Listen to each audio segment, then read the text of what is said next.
ఏంటి మంజు, ఈ లాయర్ చెప్పినట్టు సత్యరాడా? లేదు మేడం, నాకు ఆ నమ్మకం ఉంది. ఆయన ఖచ్చితంగా వస్తారు. ఒకవేళ నిజంగానే తను రాకుండా ఎవరైనా అడ్డుకున్నారా? ఎవరు అడ్డుపడినా ఆయన నా కోసం ఖచ్చితంగా వస్తారు. ఒకవేళ సత్య రాకపోతే పాపం ఈ పిచ్చి మంజు ఏమైపోతుంది?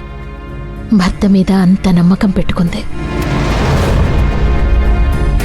ఒకవేళ సత్య ఈ రోజు రాకపోతే ఏమవుతుందో తెలుసు కదా మంజు. మేడం, అది తలుచుకుంటేనే భయంగా ఉంది. మరి ఇలా ఎంతసేపని వెయిట్ చేస్తాం? కనీసం కాల్ అయినా చేస్తాను.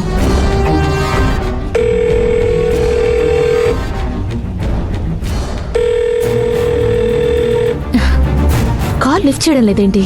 మేడం, నేను వెళ్ళి తీసుకురానా?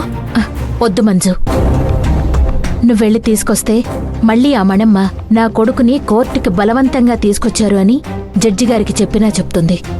అది నిజమే మేడం, కానీ ఇప్పుడెలా?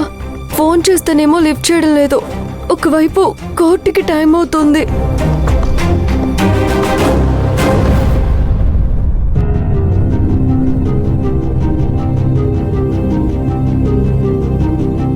ఏమండి, మీరేదో పని మీద బయటికి వెళ్దాం అనుకున్నారు. నేను ఎదురు రావడం వల్లే ఇదంతా జరిగింది కదా. నీ వల్ల ఏం జరగలేదు సిరి.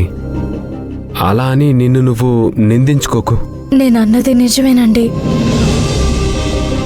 మీరు వెళ్లకుండా ఆగిపోవడమే కాక ఇప్పుడు అత్తయ్య గారిని చూడండి ఏం జరిగిందో. సిరి, అమ్మకిలా జరగటంలో నీ ప్రమేయం ఏమీ లేదు. నువ్వేం బాధపడకు.